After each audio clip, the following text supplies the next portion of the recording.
Monsoon में विलंब की स्थितियों पर विचार के लिए कृषि कैबिनेट की आपात बैठक। मुख्यमंत्री शिवराज सिंह चौहान ने किसानों के लिए आकस्मिक योजनाएं बनाने के लिए दिए निर्देश।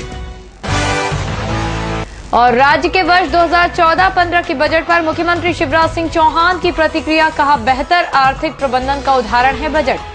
नमस्कार, एमपी लाइव में आपका स्वागत है और मैं हूं सुप्रिया यादव। ये खबरें देखें विस्तार से। मानसून आने में विलंब होने से प्रदेश में बन रही परिस्थितियों पर विचार करने के लिए मंत्रालय में कृषि कैबिनेट की आपात बैठक में किसानों के लिए आकस्मिक योजनाओं को अंतिम रूप दिया गया। मुख्यमंत्री शिवराज सिंह चौहान ने कहा कि किसी भी प्रकार की विषम परिस्थिति से निपटने के लिए हर स्तर पर तैयार रहें।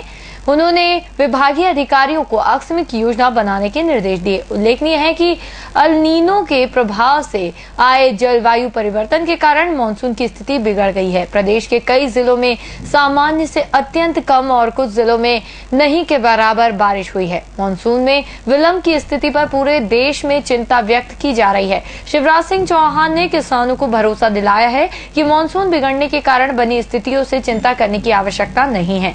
सरकार के पास विस्तृत और प्रभावी आपात कार्य योजना है। मुख्यमंत्री ने नकली खाद बीज बेचने वालों के संबंध में सख्त रवैया अपनाते हुए कहा कि केवल एफआईआर दर्ज करना काफी नहीं होगा। किसानों के साथ धोखा करने वाले विक्रेताओं को सीधे जेल में डाला जाए। बैठक में बताया गया कि अमानक बीज बेचने वाले 17 विक्रेताओं को पकड़ा गया है। मुख्यमंत्री शिवराज सिंह चौहान ने आज विधानसभा में प्रस्तुत राज्य सरकार के बजट को बेहतर आर्थिक प्रबंधन का उदाहरण बताया है। उन्होंने कहा कि प्रधानमंत्री नरेंद्र मोदी महंगाई कम करने के प्रयास कर रहे हैं। ये बजट उसी दिशा में राज्य सरकार का एक अच्छा और सार्थक कदम है। मुख्यमंत्री शिवराज सिंह चौहान ने कहा कि वर्तमान परिस्थिति में ये अद्भुत बजट है। इसमें कोई नया कर नहीं लगाया गया है, बल्कि करों के बोझ को कम किया गया है। कृषि उपकरण जैसी कई जन उपयोगी वस्तुओं पर से कर कम किया गया है। इससे ये वस्तुएं सस्ती होंगी और अब मध्य प्रदेश ऐसा राज्य बन गया है जिसका वार्षिक बजट 1,17,000 करोड़ रुपए का है, जबकि पिछले वर्ष का बजट 1,02,000 करोड़ रुपए का था।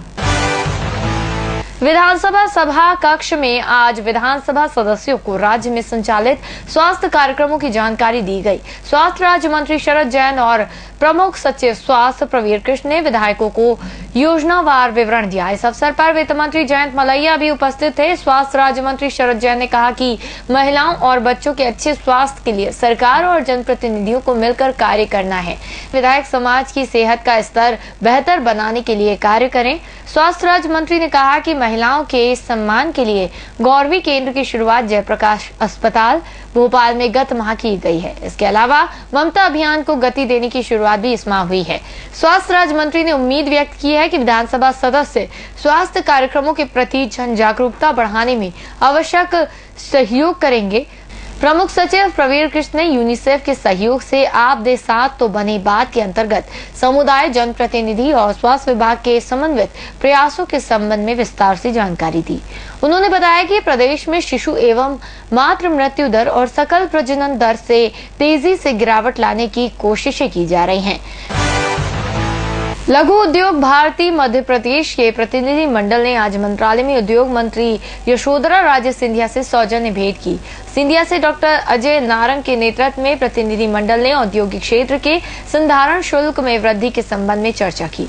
उद्योग मंत्री सिंधिया ने कहा है कि मुख्यमंत्री की मंशा है कि प्रदेश में लघु व सूक्ष्म उद्योगों को अधिक से अधिक बढ़ावा मिले, जिससे युवाओं को रोजगार के बेहतर अवसर प्राप्त हो। सिंधिया ने नीतियों साथ ही भूमि दर के संबंध में भी प्रतिनिधि मंडल से विस्तृत चर्चा की। इस मौके पर प्रमुख सचिव उद्योग मोहम्मद सुलेमान, ट्राइफैक के प्रबंधक संचालक अरुण भट्ट और सचिव उद्योग अनुपम राजन उपस्थित थे। एमपी लाइव में फिलहाल इतना ही। आप बने रहिए हमारे साथ। नमस्कार।